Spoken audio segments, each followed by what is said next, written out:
Bona tarda, si us sembla, comencem. Continuem, millor dit, aquesta sèrie de conversa que tenim amb els artistes que són, ara no em recordo si el que hem dit és projectes especials, projectes convidats, projectes personals que fan part d'aquesta exposició contra tapes. Bueno, algunas personas es el primer cop que veiem aquí, segurament no en les sales. No me recorda que la palabra contra era la máxima proximitat a l'obra d'Antoni Tàpies. I el que intentem aquí amb aquesta discussió són mecanismes per pensar i per veure. No sabem abans de veure. I aquesta exposició hi ha molts artistes que no sabien què passaria. I ara passa. I llavors ara també es pot explicar què passa. Un altre criteri que teníem a l'hora d'organitzar aquestes converses era, sabíem que eren converses, o sigui, no dubteu en venir més a prop de Valentín i de Pep. Era, no sé com Pep ho explicarà, però explicar com hem treballat, o com ells han treballat, o què passa de nou. Només recordar-vos que la setmana vinent, dijous a les 6, tenim el Baró Perdices, que és l'obra que es troba dins de la sala a partir del manifest realista de Courbet. Perdoneu, com jo el francès que no em toca ara. Llavors, jo només feia això, així que tothom està instal·lat i podem començar. Valentín? Sí, para explicar un poco, cada una de las sesiones que hemos hecho hasta ahora, que esto, como decía Logan, eran sesiones que queríamos trabajar un poco con lo que le llamábamos los artistas invitados, ¿no? El proyecto tiene una línea de trabajo que no una prótesis, es decir, es una línea importante dentro del trabajo, dentro del proyecto expositivo, que es de invitación o de interpelación o de diálogo, llamarle como un poco queráis, de una serie de artistas para que trabajasen de una manera muy amplia con Tàpies, como tema, como rémora o como un inicio para empezar a trabajar en otra cosa. Ahí han habido situaciones que son yo creo, muy diferentes. Y las presentaciones que hemos hecho hasta ahora y las que haremos después, la intención que tenían era precisamente ampliar un poco, contextualizar cómo se habían hecho esos proyectos, hacia dónde apuntaban, etc. Yo creo que el trabajo el que presentamos hoy de Pep Agut quizás es, dentro de esa perspectiva que os decía antes de interpelación al trabajo de Tàpies, quizás de los 5 proyectos es el más directo, ¿eh? No quiere decir nada, sino es una línea de trabajo, ¿eh? Creo que es un trabajo de una interpelación muy directa, ¿eh? Hasta diría que es quizás el único trabajo que toma Tàpies como tema central, digamos, y que lo sigue y lo mantiene. Insisto que es una de las posibles líneas de trabajo. La presentación de hoy la habíamos planteado como una especie de diálogo desigual, por decirlo de alguna manera, donde un poco explorábamos las vicisitudes un poco de cómo se habían hecho ese trabajo, hacia dónde el proyecto de Pep, hacia dónde lo había enfocado, por qué, etcétera. Es decir, si os parece, nuestra idea era yo le quería hacer así como una pregunta muy primera y muy inmediata, que es la relación, o sea, que me gustaría que hablase un poco de la relación que él tiene con Tàpies, ¿no? Que salta de alguna manera de algo que tiene que ver casi con la biografía, con el trabajo artístico, con una posición, etcétera. Y esa era como la primera pregunta que quería así lanzarte, sobre tu relación compleja y conflictiva, digamos, con Tàpies, ¿no? Bueno, gracias por venir. Vamos a ver. Sí, mi relación con Tapies es una relación verdaderamente antigua en mi caso. Mi relación con Tapies empieza cuando tengo 15 años y un profesor del colegio me lleva a ver la retrospectiva con la que Tapies inauguraba la Fundación Miró, el otro gran icono del país, ¿no? A nivel de arte, ¿no? Picasso, Miró, Tapies, ¿no? ¿Cuántas veces se habrá repetido esto, ¿no? Yo me acerco a esta exposición y me quedé completamente, pero completamente impresionado por estos trabajos. Tapies me arrancó, por decirlo así, de mi infancia con 2 bofetones. Nunca más pude volver a dibujar como un niño, nunca más. Particularmente entre todo el conjunto de la obra, que me descolocó completamente, porque yo quería ser pintor y descubrí en esa exposición que aquello no tenía demasiado sentido, precisamente, ¿no? Con un pintor, ¿no? Delante, ¿no? Y fue como un bautizo de fuego. La pieza que me dejó más absolutamente descolocado fue una pintura de un desnudo, una materia en forma de mujer, diría Tapies, que es un relieve matérico, con el cuerpo de una mujer, con los pechos colgando, la barriga colgando, flácida, las marcas del tiempo, los típicos signos tapianos, encadenada y fregando el suelo, ¿no? Me dejó completamente descolocado porque esa era además una de mis imágenes de infancia, ¿no? En mi casa, yo tengo 8 hermanos, era corriente que una mujer viviera con nosotros y realizaba ese tipo de labores, con lo que esa imagen casi de la desnudez de esa señora en mi casa, a lo largo del pasillo kilométrico que hay en casa de mis padres, alzándose la falda. Recordáis que antes no se fregaba con un mocho, se fregaba el suelo directamente a mano, ¿no? Esta mujer se arrastraba, como yo me arrastro en mi vídeo, mostrando pues su cuerpo viejo, el paso del tiempo, ¿no?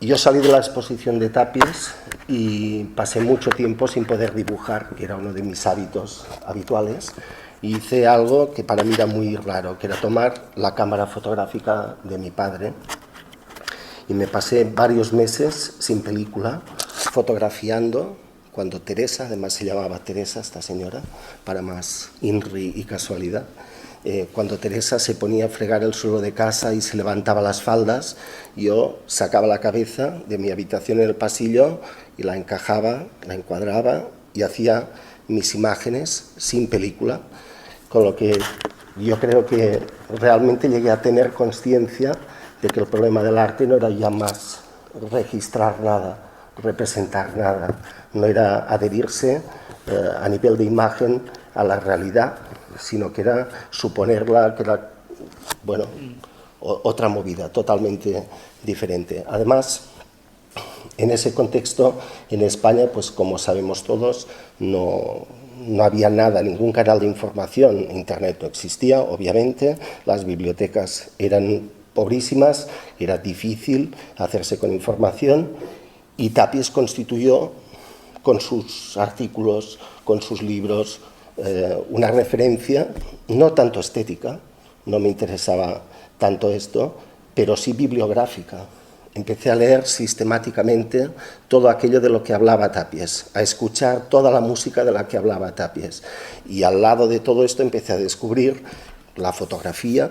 Por ejemplo, es curioso decir que has descubierto la fotografía partiendo de Tapies, que no parece que la amara tanto, ¿no? Por ejemplo, ¿no? Después me encontré con Joan Fontcuberta y ahí aprendí más. Pero por esta vía empecé a descubrir otra música, empecé a descubrir otra literatura, empecé a descubrir la filosofía, y sí, esta es la marca que ha dejado Tapies. Por eso yo he querido, en un contra Tapies, hacer un homenaje a Tapies, y he construido este pequeño vídeo que no deja de ser un homenaje sentimental y tierno, yo creo en muchos sentidos, a este que, bueno, fue quizás mi primer maestro. Sin duda no el último, pero sí el primero. Y bueno, de eso se trataba. Yo creo que, y ahora te avanzo la pregunta. Yo creo que cuando tú me propusiste trabajar para Contratapies, mi cabeza no empezó a generar ideas sobre cómo rebatirlo en ningún sentido, ¿no? Sino al contrario. Yo veía a Tapies casi como un ser desprotegido, valga decirlo, ¿no? Es curioso, ¿no? Pero después de su muerte, ¿qué queda? ¿Qué queda? ¿No?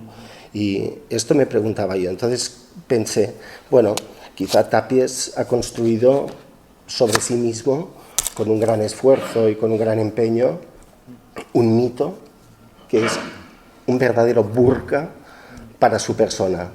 Hacía años y años y años que nadie podía ver a Tapies, porque él mismo se había separado del mundo, metido en ese burka, ¿no? Sus encontronazos con el grupo de treball, su negativa a colaborar con mucha gente, su forma cerrada de interpretar el arte, etcétera, ¿no?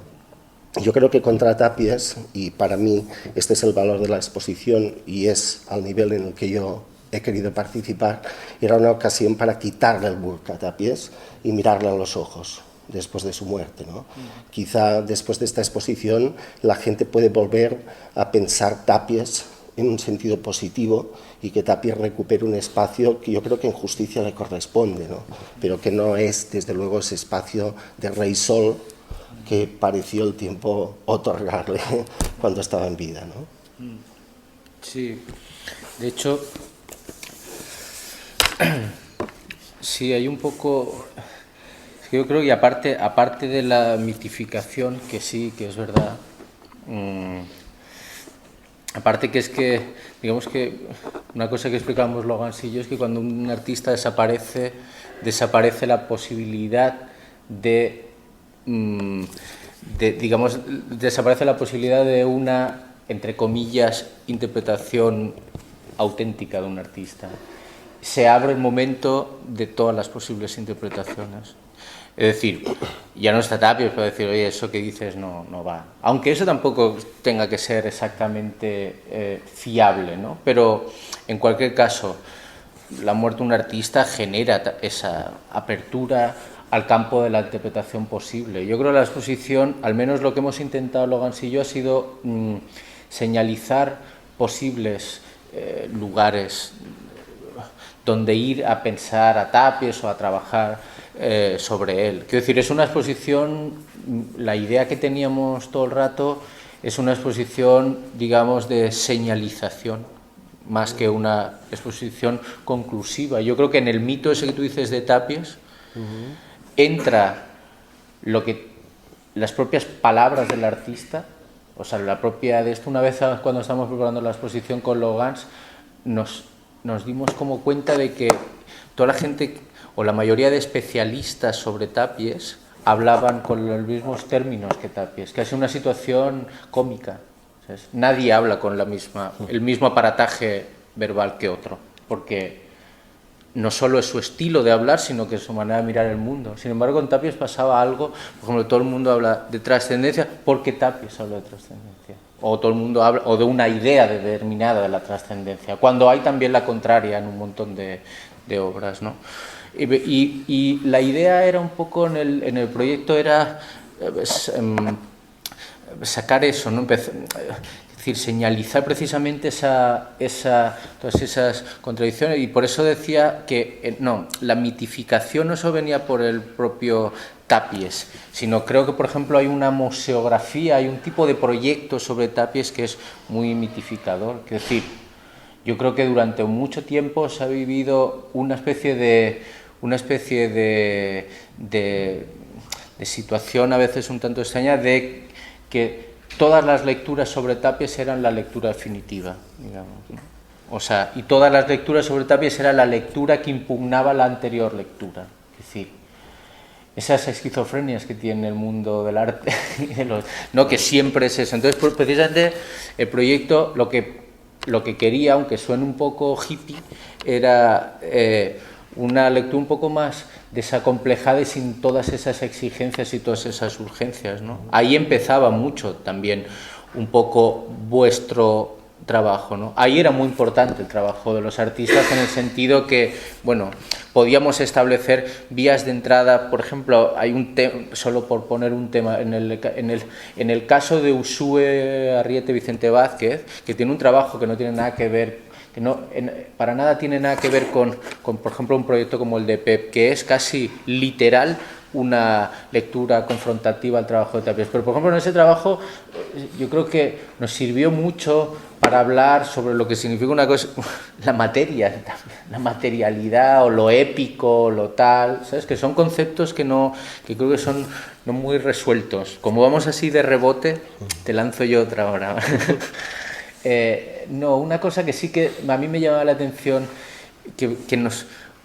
Ahí en la intervención tuya, en el proyecto tuyo, hay piezas recuperadas, antiguas, ¿no? Que creo, piezas que no se han visto y que muchas de ellas son muy esa interpelación que todo el rato estamos hablando. Porque me gustaría sí que comentaras, yo me sé la historia, pero comentar un poco el contexto de esas piezas, ¿no? Que creo que misteriosamente hay muchas cosas de todo tu trabajo, ¿no? En esas piezas.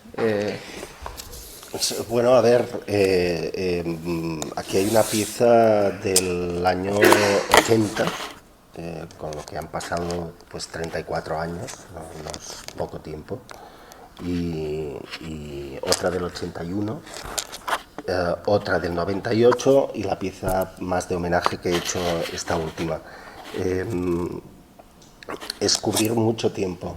A mí, cuando me propusiste la posibilidad de recuperar el tiempo, a mí me interesó mucho, porque precisamente el tiempo es una de las nociones fundamentales en la obra de Tapies y es seguramente la que nos distancia de Tapies, ¿no? Digamos que más allá de Tapies hay vida, pero quizás se trataba de reivindicar un poco que también la había mientras Tapies estaba aquí, porque al final que el ojo público focalizase su mirada siempre en Tapies, como se focaliza en tantos grandes artistas en tantos sitios, lo que hace en realidad es esconder la verdad de una situación cultural que es mucho más rica, que funciona como un tejido y que es mucho más compleja, ¿no? Los artistas Dios no representan nunca tanto de una sociedad como las representan todas estas figuras paralelas que existen, ¿no?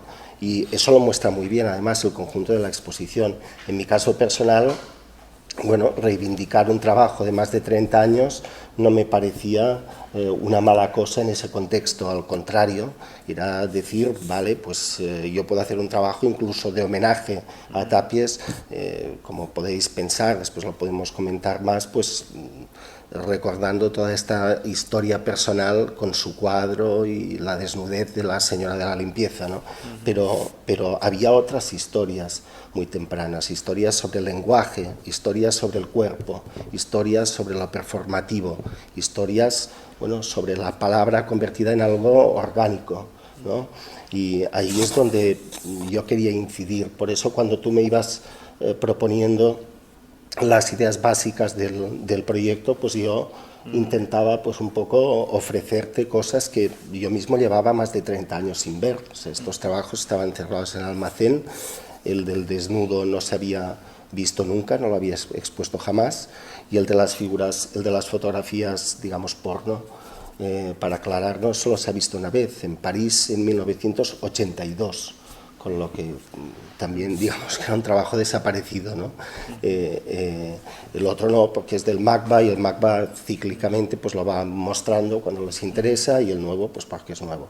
Pero bueno, esta interrupción o esta irrupción en el lugar de Tapies me parecía un momento muy adecuado para incidir en ese espacio pues de desmitificación y de reivindicación de procesos largos que tenemos los artistas. También porque detrás de esta idea de mitificación y de monopolización se esconde una trampa muy grande, ¿no? Y es que parece que es solo el trabajo de aquellos que consiguen ser mediáticos funciona en el mundo de las producciones culturales, y eso no es así. y eso no es así. Aquí hay un montón de trabajos de artistas que tienen un recorrido, digamos, difícil por lo menos con sus tiempos. Ahora pienso, por ejemplo, en la pieza de Arsbager, por ejemplo. Arsbager, pues fíjate qué artista, ¿no? Un artista casi marginal, siendo totalmente reconocido, pero a la vez marginal en su contexto, ¿no? Bueno, me parece que reivindicar todos estos espacios al lado de las cosas, al lado de las grandes figuras, de los grandes mitos, pueden servir para vaciar esos mitos y quizá empezar a tener un diálogo real sobre arte y sobre creatividad, ¿no? Una cosa, tengo dos cosas que quería decir. Una vez que te quiero explicar una anécdota a todos, ¿no? Pero que es verdad, yo creo que nunca te la he explicado. Cuando empezamos a preparar la exposición y propusimos, yo por ejemplo nunca habíamos trabajado tú y yo. No. Ni siquiera habíamos hablado nunca. Es que no nos conocíamos, no nos conocíamos. Entonces tampoco, la verdad es que... ¿Verdad? Sí, no habíamos hablado nunca, eso que es... Somos de Barcelona, ya los dos tenemos una pequeña edad. y entonces cuando yo quedé con Pep, pero yo había visto la exposición tuya en el MACBA, me gustó mucho, exposiciones en Ángeles, Barcelona también me gustaban, no sé, pero no, quiero decir, y te juro que cuando tú me explicaste toda esa historia que acabas de explicar, yo pensé que te la habías inventado. Pensaba, hostia, no puede ser, o sea, ¿entiendes? Lo del desnudo, era demasiado perfecto, digamos. Aparte fue el primer artista que hablamos, que estaba muy claro que es de eso. Yo pensé que te la habías de esto y te confieso que cuando llegué a casa miré todos los datos para ver si era mentira. Entonces todos cuadraban, es decir, la exposición era 80 y pico, Yebot, que era tu profe, ¿te acuerdas? El Antonio Yebot, que era el profe tuyo, que tú me explicaste, también era profe, o sea, entonces digo, o es un mentiroso perfecto o efectivamente todo es verdad, con lo cual, joder, si todos los artistas son así, no sé qué vamos a hacer, porque era muy, muy, muy directo, ¿sabes? Es una cosa que nunca, que vamos, te doy fe que no mientes. Bueno, no, hombre, después en casa has podido ver mi seguimiento bibliográfico del personaje, toda la cantidad de música, de libros que hay en casa que salen de ahí, que salen de ir leyendo a Tapios y decir, esto leía este tío, bueno, pues yo también, ¿no? Entonces, por ejemplo, hubo una época en que me di una empanada sobre poesía y literatura zen, que todavía me duele el alma, de verdad, pensar que yo llegué a tragarme a Alan Watts y a todos estos, por ejemplo, ¿no? Comentando sobre el camino de en medio, que además se llamaba así, ¿no? Era como una especie de... Pero al mismo tiempo aquello era como una deriva que me llevaba a otros lugares, ¿no? Y poco a poco fue conformando muchas historias que son mucho más interesantes. Yo os quería enseñar una pieza que no conoce nadie tampoco y que estuve a punto de proponerle a Valentín, de hecho lo comentamos, pero no sé cómo funciona esto. Sí, vale. Y es uno de estos proyectos que uno piensa, bueno, quizás merecería la pena haberlo llevado aquí, ¿no? Porque es una pieza de estas verdaderamente contratapiana. Os voy a pegar un pequeño rollo, para contaros un mínimo de contexto, si no, no se entiende nada. Es una pieza también bastante antigua, es una pieza de 1990, con lo que tiene también ya bastantes años. 90, digo bien, sí, 90, 89 y 90. Me invitaron a Polonia en el marco de las conversaciones que la OTAN tenía para sacar a Polonia del Pacto de Varsovia.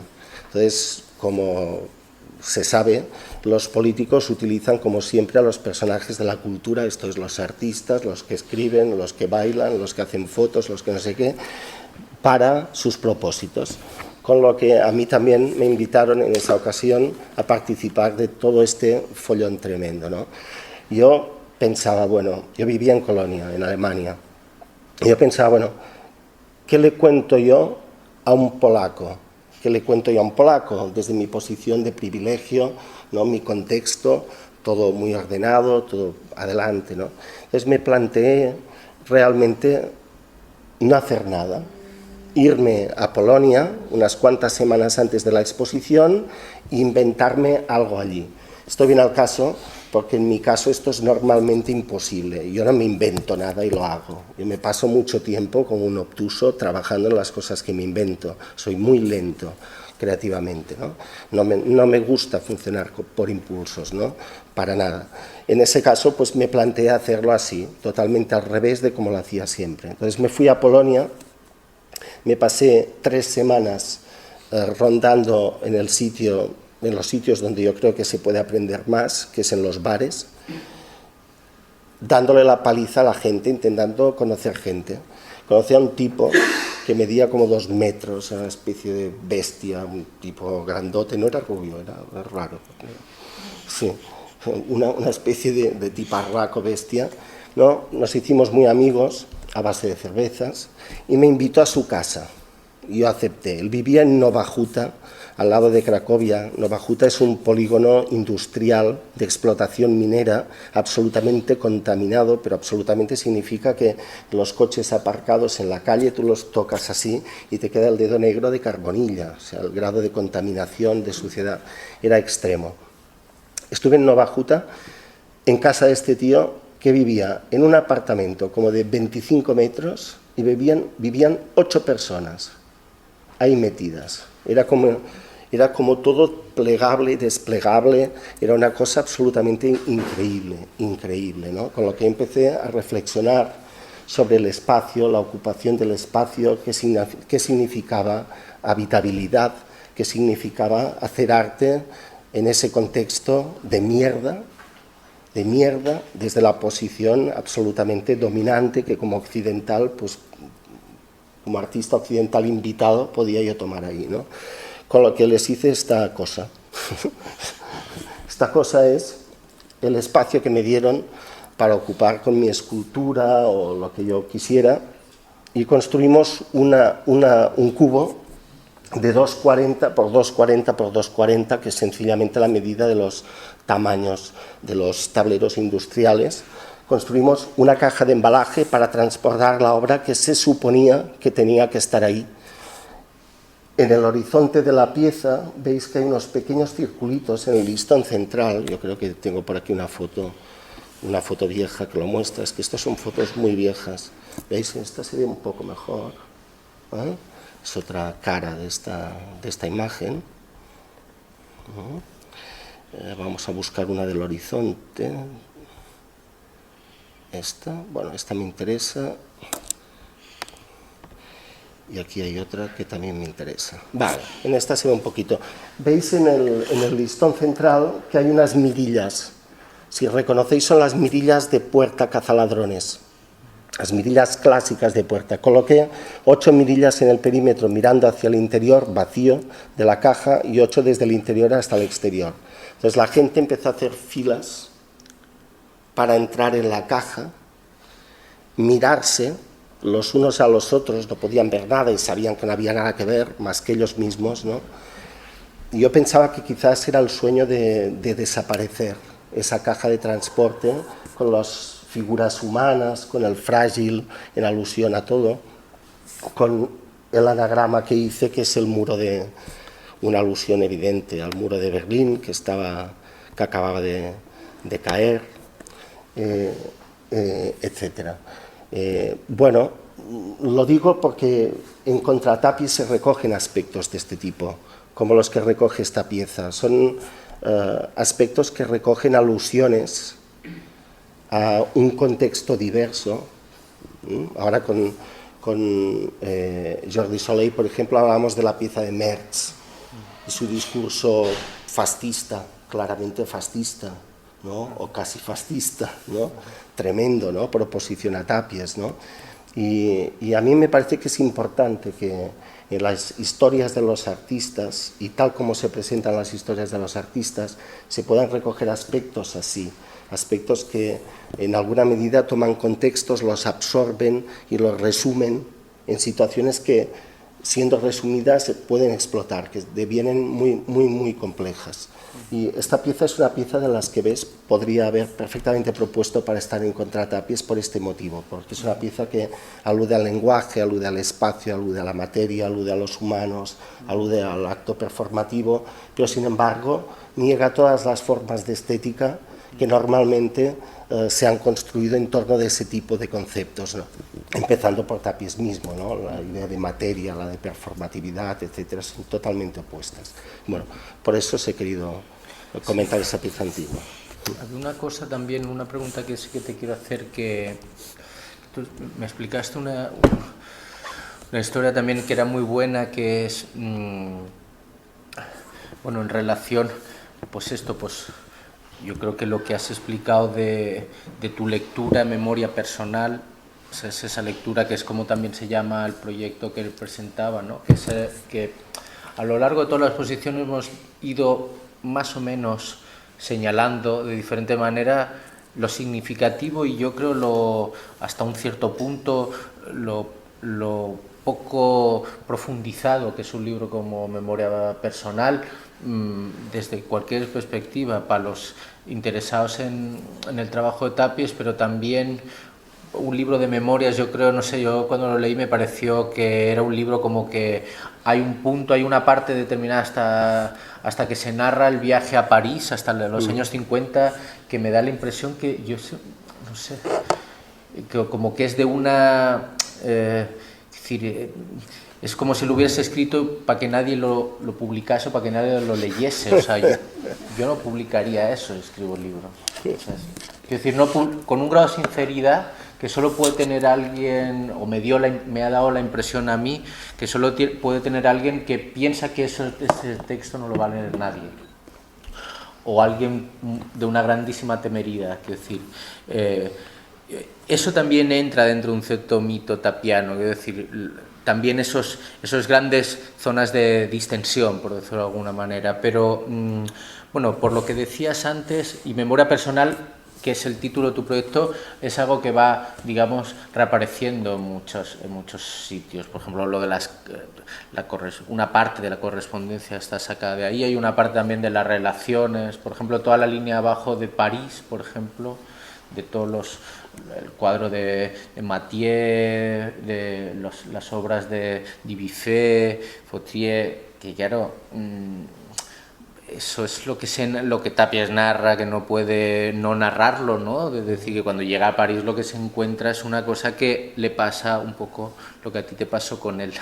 Pero no, quería decir que Memoria Personal es como para ti, tú sabes que Ferland Léger les decía de los cubistas que Verdoux, la guerra, había sido su academia, y yo creo que un poco Memoria Personal es un poco tu academia, pero tú me explicaste una cosa muy chula y en relación a cuando tú pintabas a lo Tapies en la academia. Bueno, explícanos eso. No a lo Tapies, pero yo jamás he pintado a lo Tapies. Lo que te decía, ¿no? Pero sí que, yo no sé si Joan, que entonces apareció como profesor, se acordará. Es una de esas cosas que me han quedado graciosas, además, yo creo.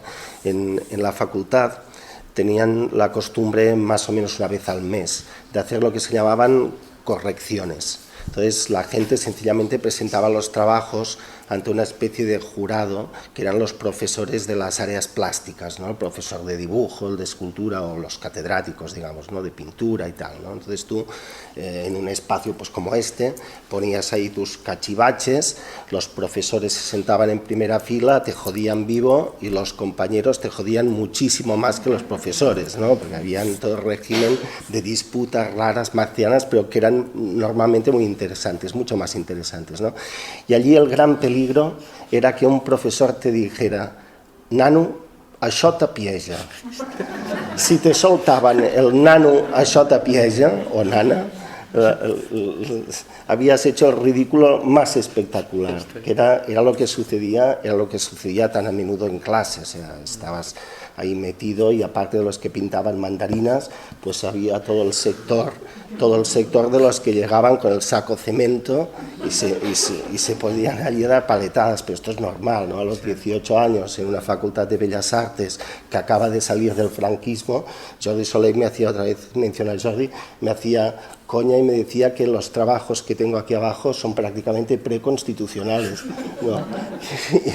Y es que realmente casi que por fecha lo son, ¿no? Y aquella era una universidad preconstitucional, realmente, era un desfase tremendo la universidad. Hubo muchos profesores que hicieron grandes esfuerzos para abrirla, esto es verdad, ¿eh? Pero desde luego que era una universidad que como universidad no tenía, vamos, ningún cuerpo, ningún sostén teórico, ¿no? Y este nano, sota Piaget, era realmente el gran insulto, ¿eh? Era el yuyu.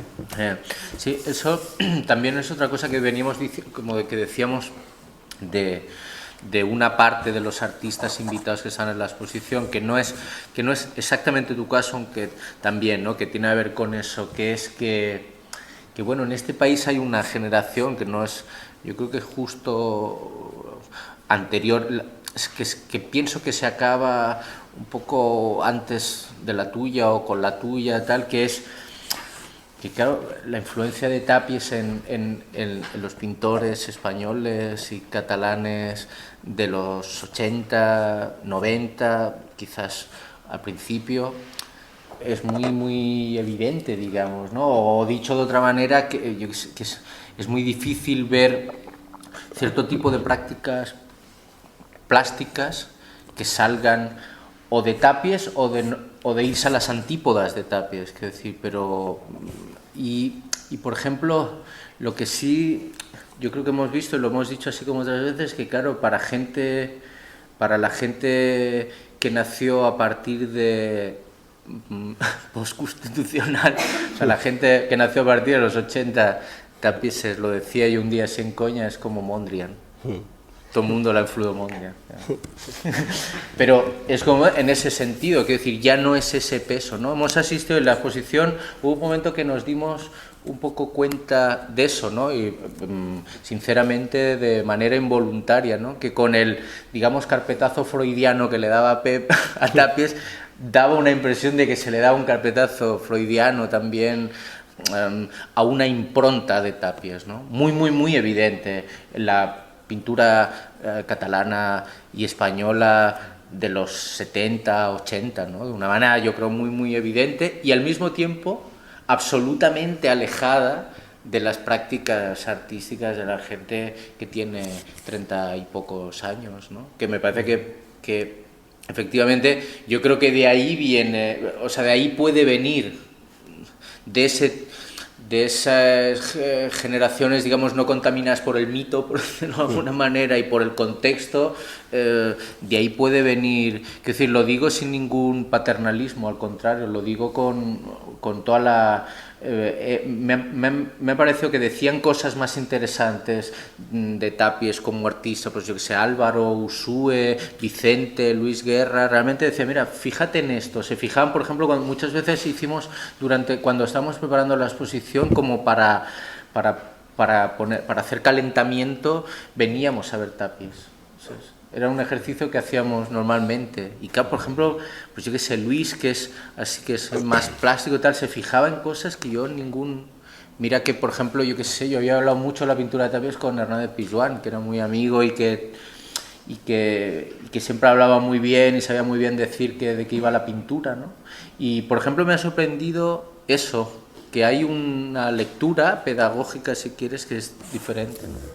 Pues la Xota Piaget era Joan, era Joan mucho, muy incisivamente, cuidado, porque seguro. Te criticaba a ti que si tapiejabas, pero se preguntaba así cómo huir de Tapies a toda costa, cuidado que esto no era sencillo. No, yo lo que quería comentar es que a mí me parece que las sombras en general son siempre alargadas. Yeah. Hay algunos tipos a los que se les reconoce ya eso así muy fácilmente, ¿no? Pero yo creo que la de todos es alargada, ¿no? Producimos influencias más allá de nuestro control. Cualquiera que tenga un hijo lo sabe esto, ¿no? Unas influencias tremendas, absolutamente descontroladas. Y, por ejemplo, como no hay ninguno aquí, lo digo muy tranquilo porque no me va a dar la vara, el grupo de trabajo tiene una enorme influencia de Tàpies y la tiene por rechazo. Hay un grado de histrionismo en los trabajos, en ciertos trabajos de artistas del grupo de trabajo y de entorno que tienen, que son un rebote directo, absolutamente directo, contra Tàpies. Y sin Tàpies quizá no habrían hecho, o seguramente no habrían hecho estos trabajos. Fíjate que cuando el ambiente se relaja un poco porque se llega al desparpajo comercial y a la prostitución radical del espacio del arte en los 80, con un primer gran supermercado, etcétera, etcétera, etcétera, y estos artistas ya están como más relajados y dejan espacio a los pintores. Fíjate cómo los pintores muy acríticamente empiezan a trabajar en función de Tàpies, cuando sus predecesores, los Muntadas o los Miralda, para poner un ejemplo bien diferente de Muntadas, son tipos que se rebotan contra el dominio de Tàpies y crean todo un espacio que a los que vinimos detrás y lo descubrimos, como es mi caso, nos influyó un montón, porque evidentemente en mi caso yo reconozco antes he dicho que Tàpies no era un papá para mí, era un pope, que es una cosa diversa, es un matiz diferente, ¿no? Las palabras son muy parecidas, pero es diversa, era más un pope que un papá, ¿no? Pero es que también se volvieron popes Muntadas y compañía a través de Metrónom, por ejemplo. Metrónom hizo una labor tremenda de contrapeso a Tàpies, tremenda, y los que quisimos verlo, pues lo pudimos ver, ya desde la calle de Beethoven, ¿no? Estos procesos, estas sombras que se generan, son las que tendríamos que tomar por costumbre, la costumbre de analizar, yo creo, porque darían con espacios mucho más complejos. Si no, las miradas al final se convierten como la de Joan Hernández Pijuan, con toda la buena fe, pero nano, això t'apiesa, ¿no?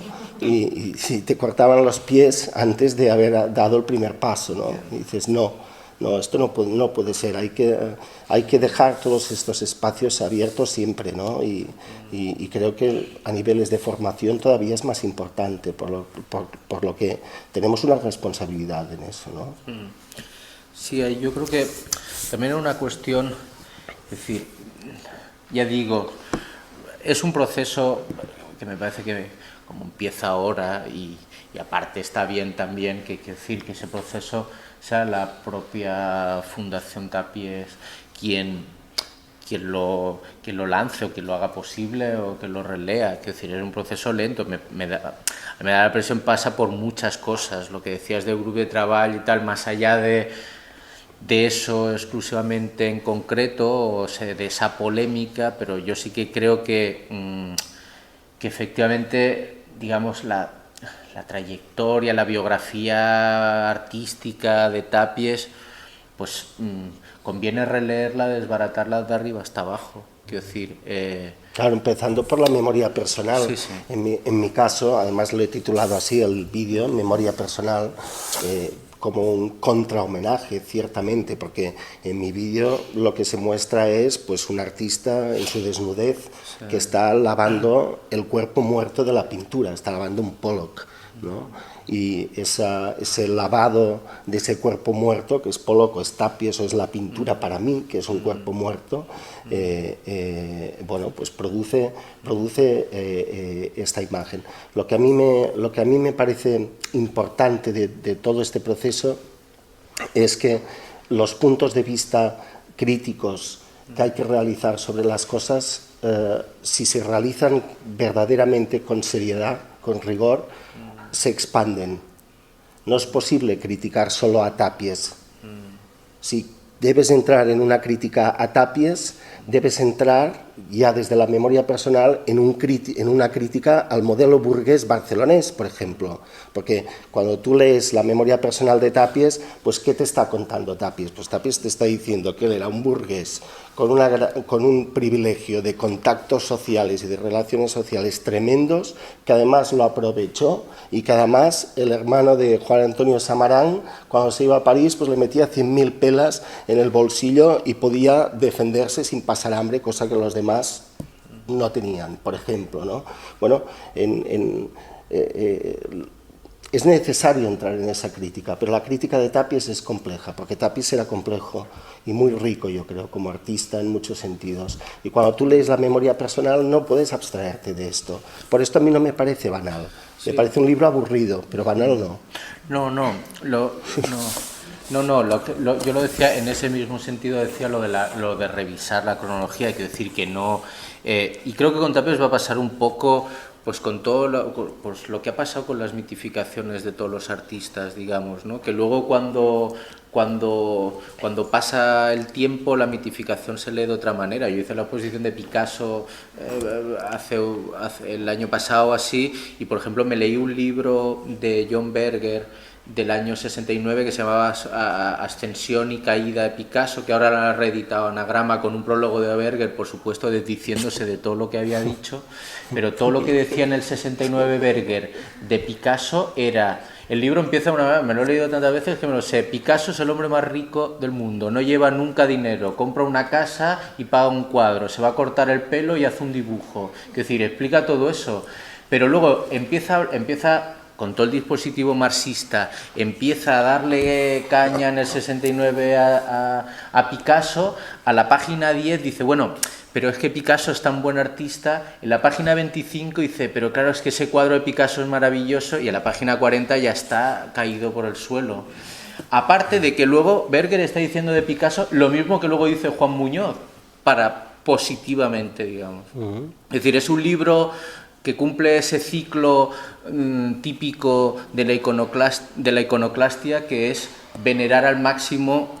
Primero hay que destruir un poco, ¿no? Yo creo que con Tàpies, y hoy, por ejemplo, pues podemos, en el caso ese, por ejemplo, de Picasso, ya digo, no estoy comparando, comparando fenómenos de interpretación, no artistas, pero, y yo creo que con Tàpies el tiempo también va a hacer eso, es decir, el tiempo también va, una biografía más o menos canónica y más o menos no cuestionada de firme, pues va a colocar en el sitio que de esto. A mí me parece 1000 veces más interesante muchas cosas que hay dentro de la biografía de Tàpies que, por ejemplo, no la polémica de Grup de Treball. A mí, por ejemplo, me parece mucho más interesante, y una cosa así como de esto, todo el Tàpies anterior a Dau al Set, ¿me entiendes? Es un artista muy interesante desde muchas perspectivas. No quiero decir que sea un artista bueno, que sea tapiano, pero tiene muchas cosas que son muy complejas. Por ejemplo, me parece una idiotez sencillamente calibrar el trabajo de Tàpies de una manera tan ordenada por décadas. O sea, que pasa lo que muchas veces lo hemos dicho ahí, o sea, que el año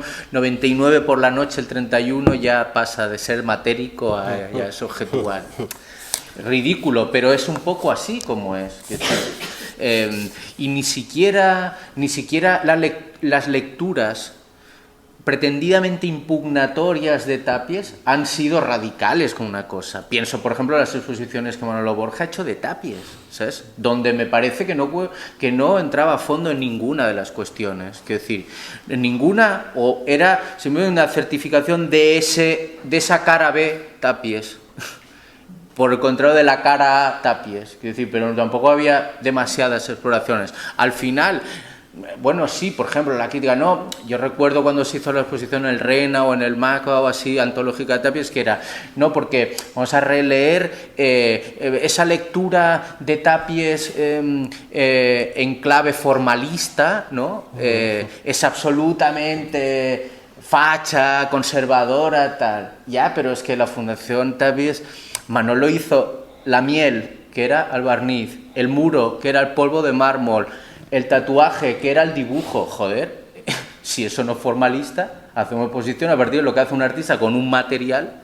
O sea, quiero decir, estas son las confusiones también que hay en el contexto de la interpretación de Tàpies. A mí, sinceramente, me parece más monolítica la interpretación de Tàpies que la propia capacidad de Tàpies para gestionar su celebridad o su obra. Por eso digo, me parece que gente con otro contexto generacional, temporal, con otros referentes, con otras maneras de funcionar, son la gente que de repente dice, mira esto, y nosotros estamos mirando en qué se parecía, no sé qué, eso me parece muy importante, y luego me parece muy importante cuestionar de arriba abajo todo, pero empezando por esa cosa de décadas que es ridícula, empezando por la cosa de, no, primero Dau al set, luego, pero si tú te miras Dau al set lo que ocupa la trayectoria de Tàpies, es decir, no, más allá de la polémica rosa que pueda haber alrededor de Dau al set y grupo de trabajo, que es la polémica rosa de las disputas o la polémica real, porque yo creo que la polémica del grupo de trabajo es otra cosa al set y es una cosa que tiene, quiero decir, me parece que permite una disputa que permite leer un momento determinado, unos posicionamientos diversos, etcétera, pero en el trabajo de Tàpies esa cronología canónica de Dau al set, la materia, luego los objetos, luego el barniz, luego tal. Es que no, si solo con que cogí, aparte es un artista que tiene una herramienta que tiene muy pocos artistas y que es utilísima, que es una catalogación prácticamente exhaustiva al 100% a partir de la obra completa. O sea, si es que se puede hacer 1000 cosas con la obra completa. De un tirón te ves toda la obra de un artista. Eso es muy complicado, sobre todo para artistas, es decir, artistas, entre comillas, antiguos. ¿Entiendes? Picasso no tiene eso, por ejemplo. Os lo digo porque lo he sufrido no tenerlo y al mismo tiempo aquí ha sido muy fácil ver todo el trabajo. Una tarde entera, o no una tarde, no, con 4 o 5 tardes, una semana, te ves todo el trabajo muy rápido, pero tienes una idea y tienes un frame, casi una especie de layout de todo de un poco una idea de Tàpies. Y entiendes claramente, efectivamente, las pinturas matéricas esas tan célebres de Informalium, que eso es una etapa así de pequeñita, pero es que también es una etapa así de pequeñita otras, ¿no? Y luego, eso que intentamos en la exposición señalizar, que era justamente la idea de que hay un montón de Tàpies que parecen que no son Tàpies, digamos. Bueno, pero eso ocurre con el trabajo de todos. Yo, por ejemplo, en mi caso, por eso proponía mostrar un recorrido largo en años, por ejemplo, para romper también la imagen sobre mi propio trabajo, para cuestionar este estereotipo de las épocas, de la ligazón súper coherente entre épocas, ¿no? Los artistas viajamos a espacios siempre que no se traban tan fácilmente en un cuerpo general. Y en el caso de Tàpies me parece un ejercicio de lo más aburrido hacer esto. O sea, me parece inevitable en su caso precisamente caer en el formalismo, porque yo creo que Tàpies era muy formalista. Sí, total, pero bueno. Muy formalista, ¿no? De informalista nada, nada precisamente, ¿no? Yo creo que en general todo el tema Tàpies lo que tiene que mostrar son vías para abrir el espacio cultural en nuestro contexto, en nuestro país, ¿no? Precisamente, que es lo que él yo creo que no hizo. Y precisamente a partir de él podemos observar que es necesario fundar organismos, fundar miradas, fundar actividades que precisamente estudien de una forma compleja un panorama que es muy rico.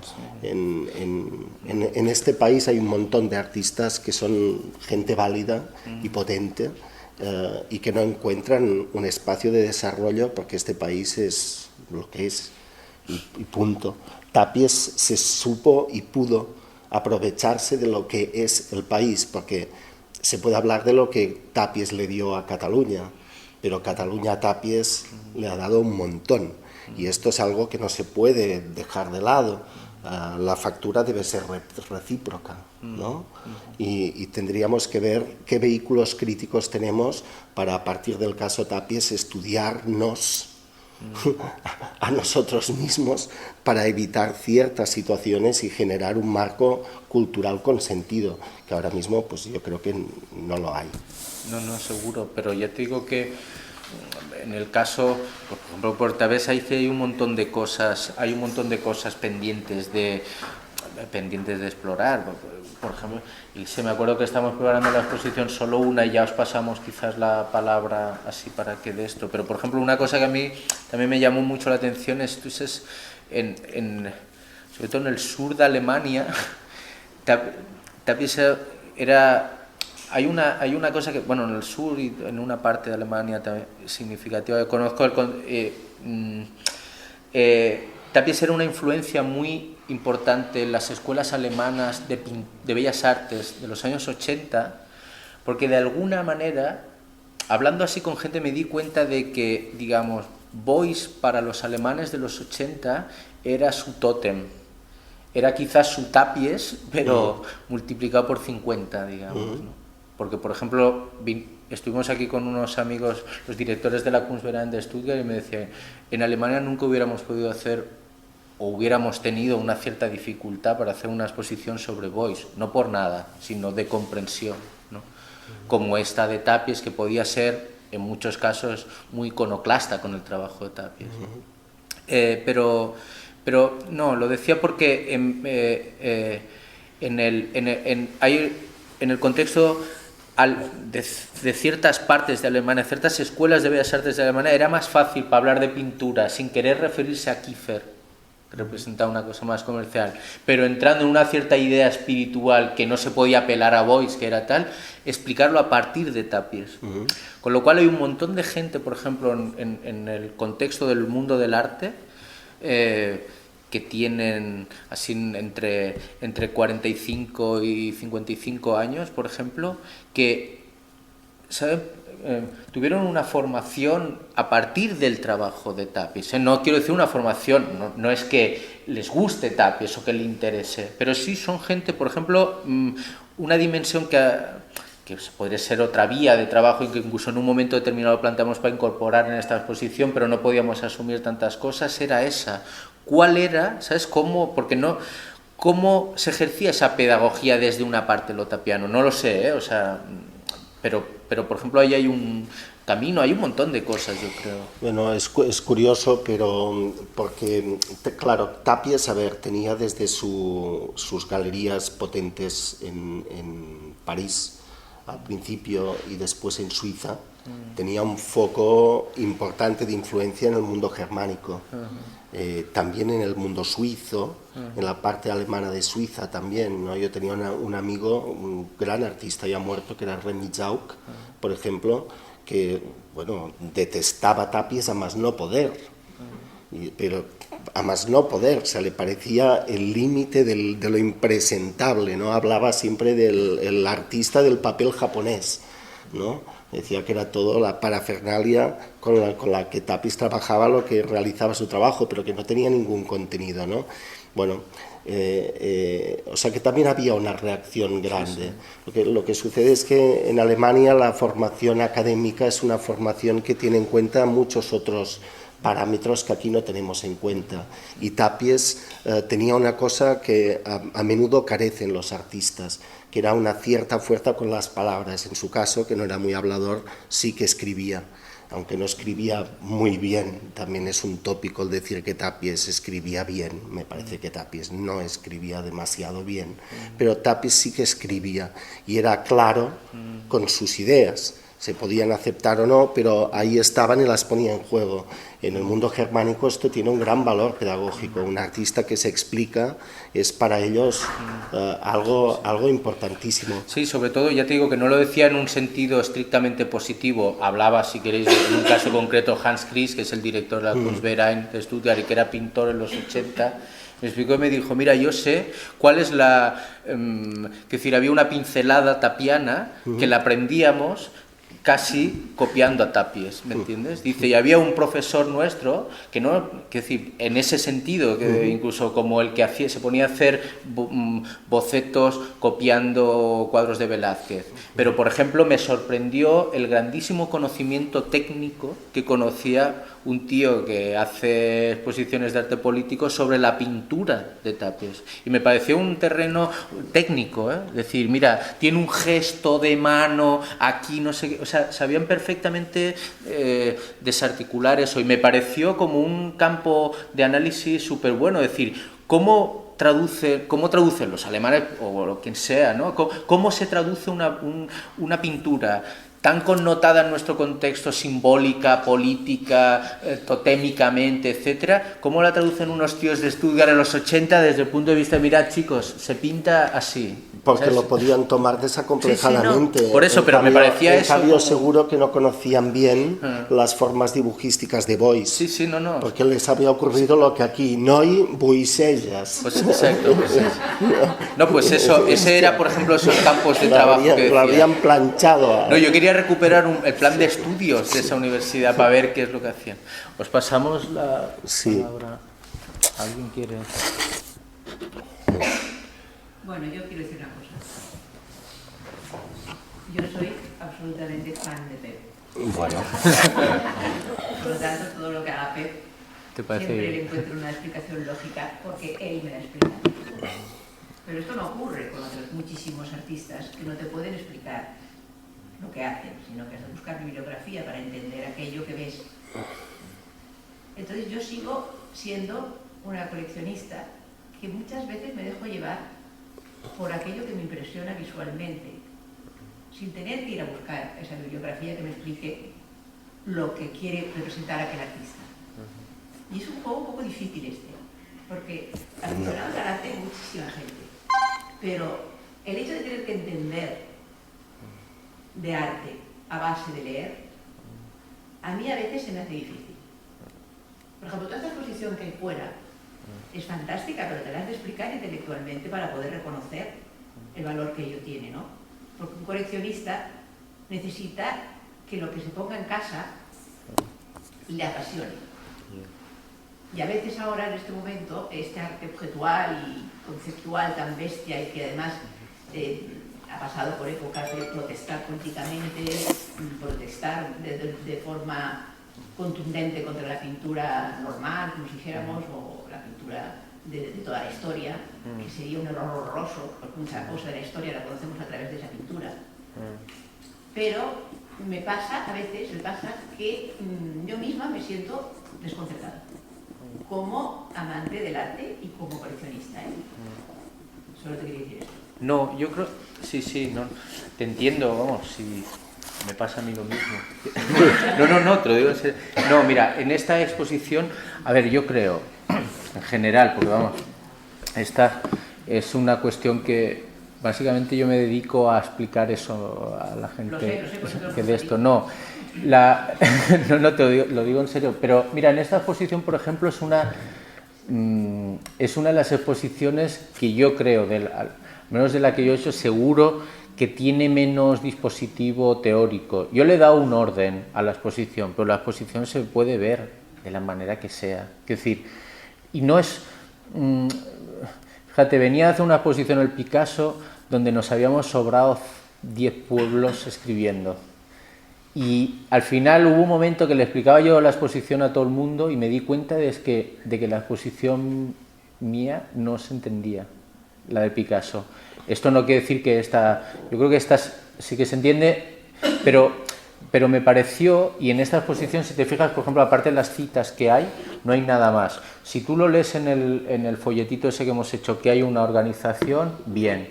Si no lo lees, la exposición perfectamente se puede ver. La puedes ver así, la puedes entrar de esto, tal. Y luego, a nivel de las obras, digamos, es decir, yo creo que hay obras, por ejemplo, a mí, esto que has dicho, era una cosa que a mí es decir, nos preocupaba mucho que hubiera una calidad plástica de la obra. Pero, por ejemplo, mira, hay cuadros de este cuadro que hay aquí de Tapies, que es muy poco conocido, el de la casa, es un cuadro muy bonito.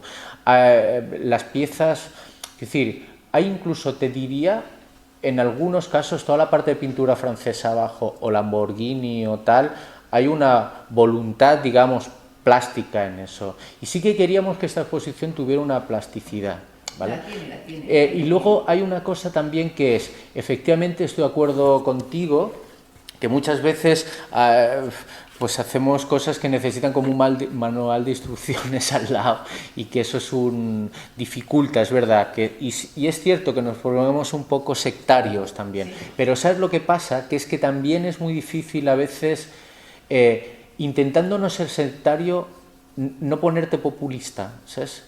Prefiero a veces caer un poco en lo hermético, teniendo a veces la esperanza de que si a alguien le interesa algo, le apasiona algo, porque siguiendo lo que tú decías, yo y tú seguro que también, cuando te cuelgas algo en el comedor de tu casa, que es como el sitio que pasas tiempo, te interesa saber mucho de eso y tampoco te cuesta tanto luego reconstruir todas esas cosas. Pero ¿sabes lo que pasa? Que a veces cuando se montan exposiciones es muy difícil encontrar el punto justo donde tú estás siendo paternalista o populista con la gente, donde estás influenciando las interpretaciones que está haciendo de un trabajo y con ello estás traicionando al trabajo, al artista, tal, o dónde te quedas, ¿sabes? Yo, sí, pero hablo solo por mí.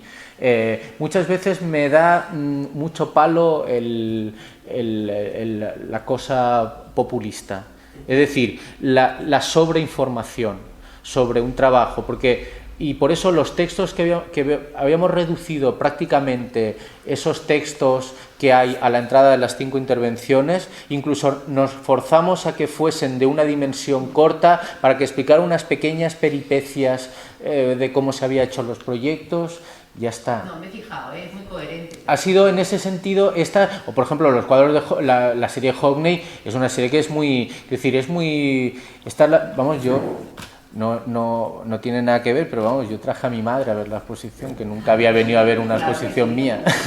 O sea, y me dijo que estaba bien. Tu madre te conoce también, sabe perfectamente dónde va. No, lo decía en el sentido, pero lo decía en el sentido que una persona que no tiene ni idea del arte ni le interesa, digamos, más allá de una contemplación de lo que es bonito, por decirlo de alguna manera, muy esquemática, pues que incluso se podía enseñar una exposición así. En este caso yo creo que sí, pero ya te digo, es verdad lo que dices, pero es tan difícil encontrar a veces el lugar. Solo lo encuentras pasándote, ¿sabes? Sí, pasándote o de sobreexplicación o pasándote de... Pues mira, yo tengo, para mí, sí, en este momento, y está él aquí, no me importa nada decirlo, una pieza de Peck que a mí me entró por los ojos. Y es una pieza que necesita ser explicada, que es el Hércules. A mí me encanta. Claro. Esa pieza la tengo en casa con toda la vitrina que me ocupa, que casi a veces tengo que levantar los planos de mis hijas que han hecho arquitectura para poderla ver, porque está ahí expuesta en un mueble maravilloso y tengo la fotografía que la disfruto muchísimo porque es absolutamente explicativa de lo que Peck nos está queriendo decir ahí, ¿no? Pero a veces no es tan fácil. A veces hasta tienes que, casi te diría yo, abstraerte de que aquello que estás viendo más bien te está repugnando. Porque dices, ¿pero qué voy a hacer yo con todas estas piedras en mi casa, puestas unas encima de otras? ¿Y por qué este señor ha querido explicar aquello de aquella manera? Pero no es tan fácil. De todas maneras, también hay otra cosa que las exposiciones en general, el arte, todo eso, pero sobre todo las exposiciones son un estado de la cuestión en un momento determinado. Sí. Y luego la reconstrucción general de todo. Yo creo que a veces, ¿sabes? Me pasa con los alumnos que tengo en la universidad, sí que siempre me ponen con los de primero, los de segundo, que vienen todos llenos de dudas, diciendo que... Y es un buen ejercicio, porque te obliga también a tú dar unos argumentos que no sean impositivos o autoritarios, ¿no? Pero por ejemplo... Yo creo, por ejemplo, una de las cosas que pasa con el arte que de repente todas las cosas que en la vida funcionan de una manera, cuando llegas a un museo, cuando llegas al arte, funcionan de otra. Por ejemplo, el tema de la comprensión, ¿sabes? O sea, tú no comprendes todo el rato totalmente a todo el mundo. Por fortuna. Por fortuna, claro. Por fortuna. Pero cuando tú llegas a un museo tienes que comprender todo, si no te angustias. O sea. Por fortuna, pero además hay una parte muy importante en esto, y es la dinámica de la curiosidad. Si tú eres una persona sana, cuando estás por ahí, pues sencillamente observas las cosas que te producen curiosidad, que mueven tu sensibilidad precisamente, porque es a través de la curiosidad cuando movemos nuestra sensibilidad, ¿no? Es precisamente porque reaccionamos ante algo, ¿no? Es muy sencillo, pues no sé, te dan un beso y tienes una reacción mediada por tu cuerpo, pero no deja de ser sorpresivo ese contacto físico, esa relación, y eso te produce pensamiento. Cuando te vas al bosque, yo es una anécdota que cuento siempre o muchas veces en seminarios que doy por ahí sueltos, ¿no?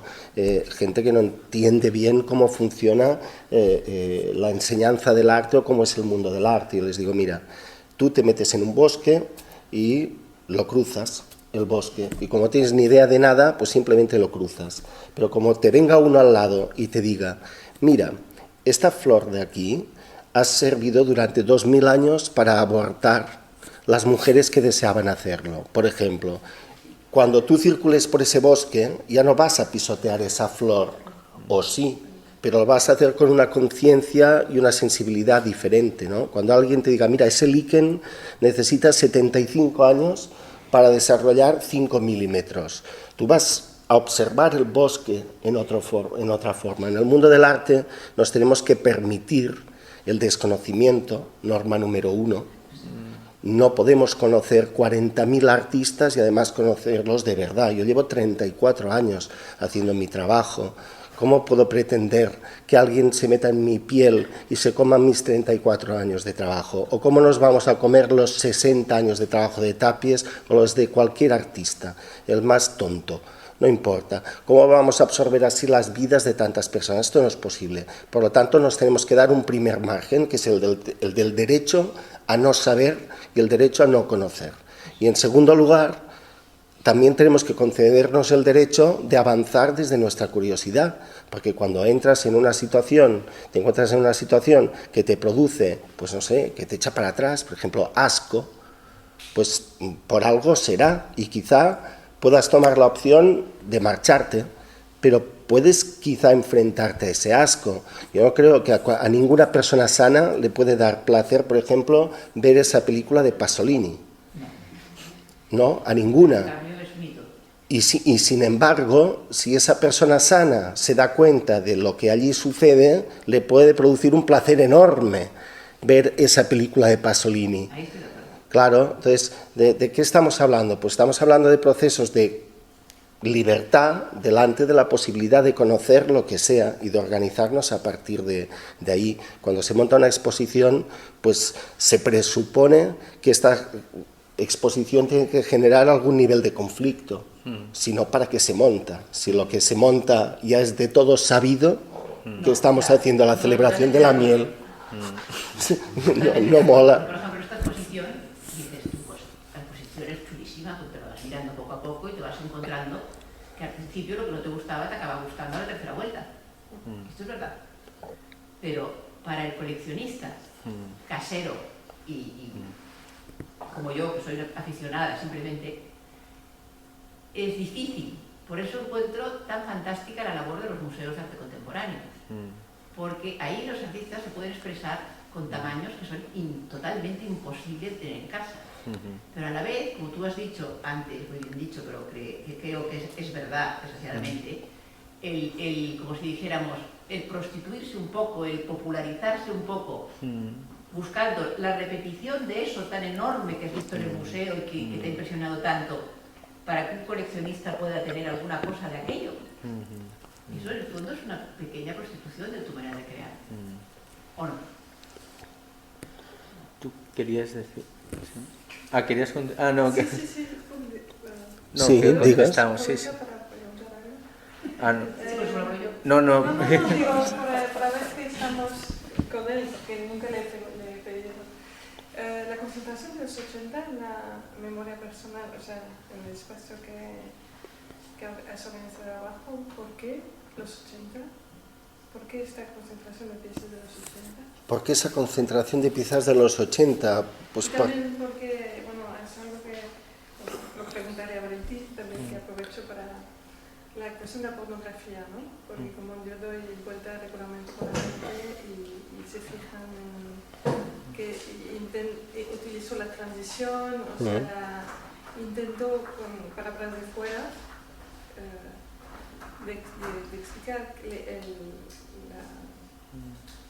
¿por qué esta concentración en los 80 y por qué en la pornografía, en esta exclusión, etcétera? O sea, porque cuando lo explicaste, empezaste un poco, pero no Bueno, a ver, cuando te planteas llevar varias piezas y no una, no hacer un proyecto, el proyecto, que es algo en lo que yo no quería caer. Cuando Valentín me propuso esto, pues mi respuesta más fácil y evidente era decir, bueno, pues yo también hago, como los demás artistas, ¿no?, un proyecto mazacote que se coma todo mi espacio, ¿no? A mí me pareció que era mejor mostrar un proyecto más completo de artista y buscar parámetros de relación entre las piezas que pudieran estar de acuerdo con algunos de los propósitos que tenía Valentín para la exposición, ¿no? Entonces hay varios, por ejemplo, el uso en 3 de los 4 trabajos de imágenes fotográficas, que no es precisamente un campo que apeteciera tanto a Tapies, si estábamos hablando de contra Tapies.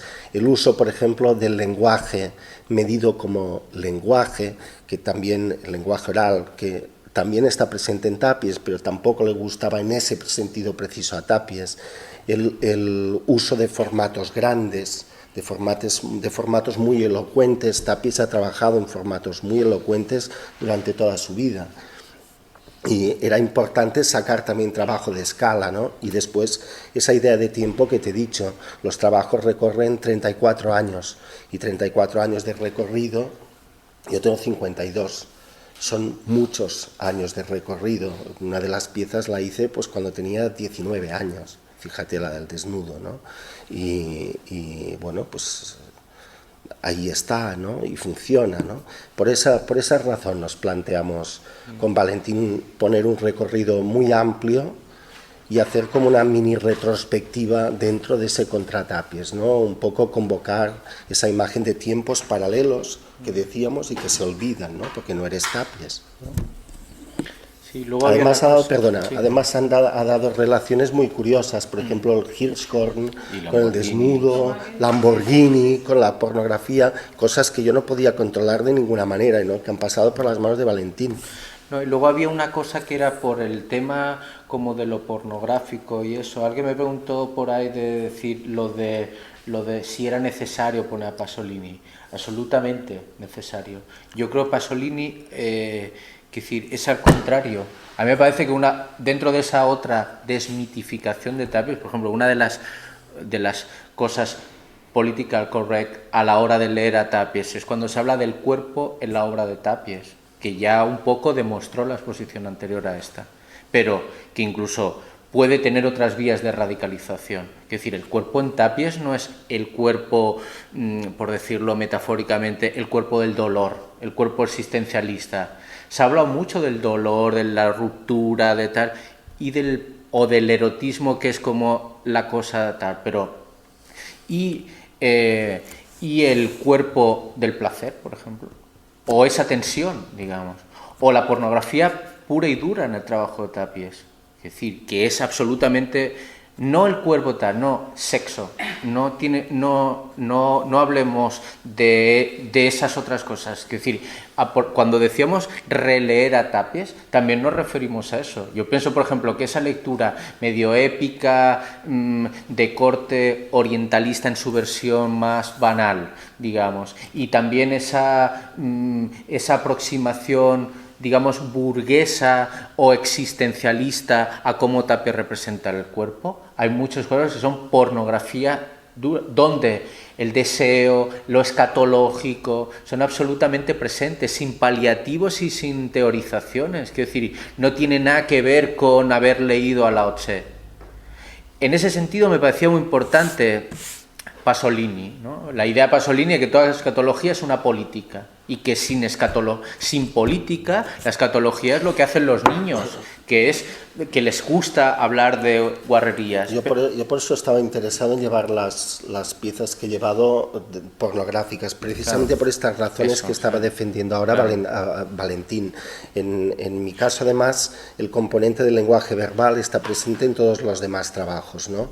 Y yo creo que en las piezas de pornografía, si es que se pueden llamar así realmente, que he llevado, ese lenguaje verbal está todavía más presente que en las otras, porque con el tratamiento que se le da con la pintura, el efecto culo ano, felación, teta, coño, emergen, pero emergen, como decía Valentín, como las pronuncia un niño, ¿no? Vas descubriendo en esas imágenes toda esa serie de aspectos relativos al cuerpo, a la sexualidad, a lo escatológico, ¿no?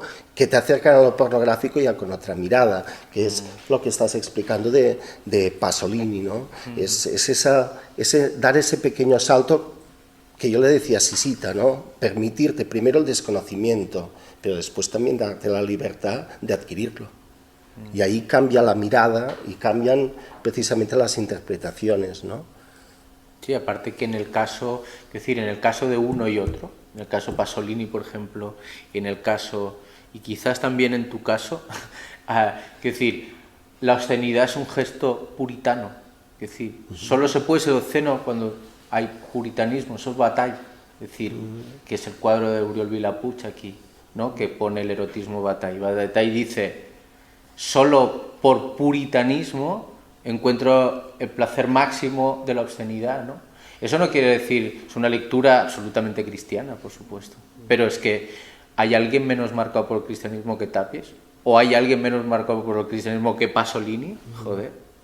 No, pero es que no, además... Pasolini es, él lo decía, ¿no? Sus tres héroes, Jesucristo, Marx y, ahora no me acuerdo, y Freud, creo que era. Pues que además esa obscenidad de la que hablas tú es la obscenidad congénita del arte. O sea, el hecho artístico y la mostración de lo artístico son un acto de obscenidad enorme. O sea, al final tú estás construyendo una cosa que funciona en tus vísceras, en tu cerebro, en tu modo más íntimo, y la estás metiendo en un espacio de circulación pública, por lo que la dimensión obscena de toda obra de arte no se puede evitar. Otra cosa es que después el artista trate, además, eso como cuestión. En el caso pues de Bataille, o en el caso de Pasolini, en el caso del propio Tapies o en el mío con estas piezas, la cuestión de la obscenidad funciona dentro de un margen, digamos, de control. ¿Qué control? El del puritano, que se vigila a sí mismo. Estas piezas que hay aquí abajo son las de un puritano que se vigila a sí mismo, como hay muchas piezas por aquí de Tapies en las que también se puede ver esto, ¿eh? Sí. En el Jardín de las Delicias hay un personaje que parece, tienes que ver como con lupa, que hay un naufragio, un hundimiento, y entonces y está tapándose los ojos, pero me encanta ese cuadro. Oriol Vilapuig tiene un cuadro que es con ese, y se está tapando los ojos porque está en una barca y se está hundiendo, está a punto de morir, representa. Pero tapándose los ojos hay un momento en que abre así como decir, hostia, no puedo no mirar. O sea, lo tengo que ver por última vez. Y es un personaje que está con los ojos tapados y mirando, fijaos.